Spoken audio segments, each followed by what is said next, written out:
First, I want to thank EMET for holding this terrific event. I want to thank Sarah personally for inviting me to speak. It means a lot to me. And I want to thank all of you for taking time out of your day to educate yourselves on this important topic. And I do hope you'll consider supporting the work of EMET. I know Sarah and her staff work tirelessly to convey an unadulterated pro-Israel and pro-freedom message. So the topic for today is the Istanbul process. And as you might have gathered by now, what that means is making Resolution 1618 a reality, despite the fact that there's nothing in the resolution that mandates this, and it's contrary to the norm of keeping UN resolutions in the realm of the hypothetical.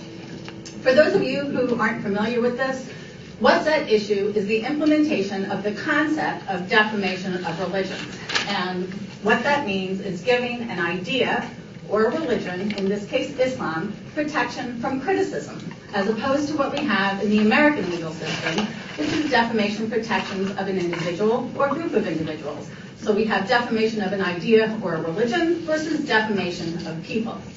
In the American legal system, in addition to what I just said, for something to be defamatory, it has to be a false statement of fact. Truth is a defense. For example, if I say something bad about someone, no matter how terrible it is, if it's true or mere opinion, it's not defamatory.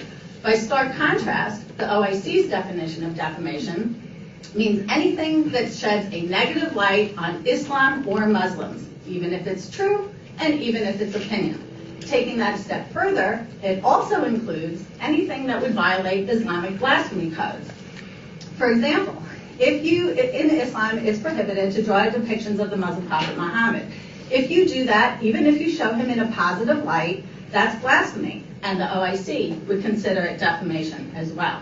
So, who's pushing this idea of combating defamation of Islam? A lot of Islamist organizations are doing it, but here we're talking about the OIC. And let's be clear about the nature of who the OIC is. It is an Islamist supremacist organization whose long-term vision is the worldwide implementation of Sharia law.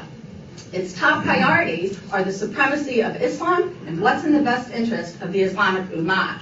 It's within this framework, through the lens of Sharia law, that all concepts set forth by the OIC must be examined. Their ultimate goal is the international criminalization of all speech that's critical of Islam, Muslims, Islamic theocracies, Sharia law, and even Islamic terrorism.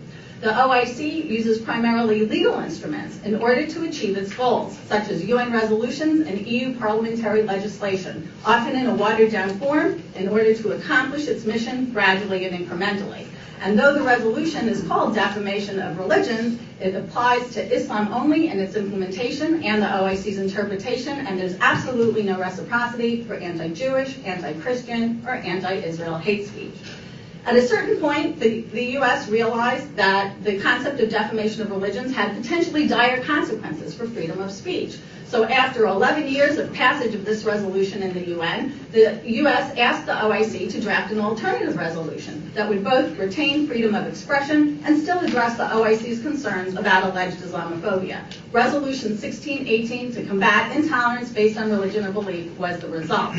And although the U.S. and various Christian organizations fully supported it because they believed that it moved from protecting an idea or a religion to protecting persecuted minorities and specifically from discrimination or violence.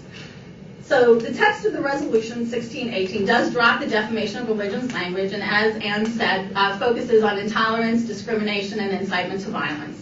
But the language is still open to interpretation. There are numerous problems with it. I only have time to go over 2 of them with you today. So the first clause I'm going to draw to your attention, and please pay attention to my language, is it condemns, quote, the advocacy of religious hatred that amounts to incitement to discrimination, hostility, or violence, and asks states to take effective action against it. Okay, so what's wrong with this clause? First of all, it comes frighteningly close to outlawing hatred, which you might have noticed is an emotion. And there's also ample reason to believe that criticism of Islam, in other words, defamation of religions, will constitute the advocacy of hatred that amounts to the incitement that's condemned. The second clause I want to draw to your attention is that it calls for the criminalization of imminent incitement to violence. Well, what's wrong with that? America already has laws that prohibit the imminent incitement to violence. But what's the definition of incitement? America uses a content-based test, and the OIC wants to use a consequence-based test. So in America, if I say, I hate Joe, and I want you all to get together tomorrow at 2 o'clock and kill him, and then you go do that, then you'll be responsible for murder, and I'll be responsible for my comments because the content of my language encouraged the violence. That's a content-based test. The OIC wants to use a consequence-based test, and the example most frequently used is that of the Danish cartoons. So if you remember, as was already alluded to, in 2006, there was a series of cartoons on the Muslim prophet Muhammad. Subsequently, riots ensued all across Europe, all across the Middle East. The Danish embassies were trashed, people were killed, and mayhem ensued. The OIC would say that those riots were the consequence of the cartoon. So there are numerous problems with this definition, as you can see. First of all, it's a retroactive definition. Your words don't become criminal until someone later decides to respond to them in a violent manner. Second of all, I don't remember where it was. Second of all, it's in complete contradiction to the Judeo-Christian notions of personal responsibility. It shifts the responsibility for the violent act from the violent actor to the person who made a comment, a cartoon, a film, who might passively be offensive. And third, and this is really the most important thing, what it does is, in effect, it enforces the concept of defamation of Islam, the very concept that Resolution 1618 was purportedly designed to defeat. I also want to mention that according to the OIC, anybody who, quote, defames Islam is an Islamophobe. So you can see from their overly broad definition of defamation that they have a very different definition of Islamophobia as well, and it encompasses much more than the American notion of mere bigotry. So in Resolution 1618, when you're trying to combat intolerance, and what could be more intolerant than being Islamophobic, which some people are equating with racism, sexism, and the like, you're not just protecting Muslims, but you're protecting Islam as well. This resolution did replace the defamation of religion's language and replaced it with the European hate speech style language, but the OIC has made it very clear that it has retained its goal to combat defamation of Islam. In July of 2011, Hillary Clinton attended a high-level diplomatic meeting in Istanbul, Turkey, on Islamophobia. At that meeting, she announced to the world that the State Department would host a conference on the Istanbul process to make Resolution 1618 a reality. So it's called the Istanbul Conference, since the first meeting was in Istanbul, and the State Department did later host such a meeting. Holding this conference legitimized the OIC's positions, it played into their claims of victimhood, and it signaled to the rest of the free world that partnering with the OIC is not only acceptable, but perhaps even desirable. And though the EU had previously kept the OIC at arm's length, following America's lead, the EU will be hosting the third Istanbul Conference later this month. So the Istanbul Conference was a 3-day meeting held in December 2011, held primarily behind closed doors. Approximately 30 countries and international organizations attended, including the OIC and the EU. The OIC made it very clear that its goal for the conference was to push for speech restrictive measures on Islam-related topics. And if the State Department really did have a concern at the time of the drafting of the resolution to retain free speech, and I believe it did, then somehow by the time the conference came around, its entire focus moved to protecting religious minorities, more specifically to protecting Muslims in the West, who are obviously fairly free and equal, rather than protecting non-Muslims in the OIC countries who are truly persecuted. And while Hillary Clinton chose not to push for the enactment of speech-restrictive laws, at least for this round, and she mouthed the words of praise of free speech to the audience, she also followed it up by quickly saying that the U.S., quote, advocates for other measures to achieve the same result. Those other measures included interfaith dialogue and the use of, quote, good old-fashioned techniques of peer pressure and shaming. Hillary Clinton seems to have a fundamental misunderstanding of the principles underlying the First Amendment. The First Amendment was designed to encourage robust political debate and to flesh out minority viewpoints. It wasn't intended for some people to use their free speech rights to tell other people to shut up, because that's a more effective way of silencing them than using speech restrictive laws. I assume that most of you in this audience support the notion of free speech. But even if you don't, I ask you, is it the proper role of the State Department to use peer pressure and shaming to silence the speech of Americans with whom it disagrees? I think not. Secretary Clinton says that she wants to, quote, bridge the divide that separates different faiths and different cultures. The problem is the bridge of tolerance flows in only one direction, toward the Islamization of the West and the shrinking of free expression. I want to give you a few examples of how the concept of defamation of religions plays out in real life. I want to be clear, these examples are not necessarily the direct result of the OIC itself or its resolutions. As I said, there are numerous organizations pushing for these concepts, but it's just how, put into practice, it's playing out. The defamation of religions is having a chilling effect on speech and authorship in all quarters of life, from the workplace to the public sphere. Books aren't getting published, films are getting altered, TV productions are getting canceled because people are afraid of lawsuits. You can no longer talk about Islamic terrorism, Islamic human rights violations, or Islamic persecution of religious minorities without being slapped with the label Islamophobe. Corporations are changing their products, their package designs, and even their production processes in order not to defame Islam and to ensure that they address uniquely the so-called Islamic issues.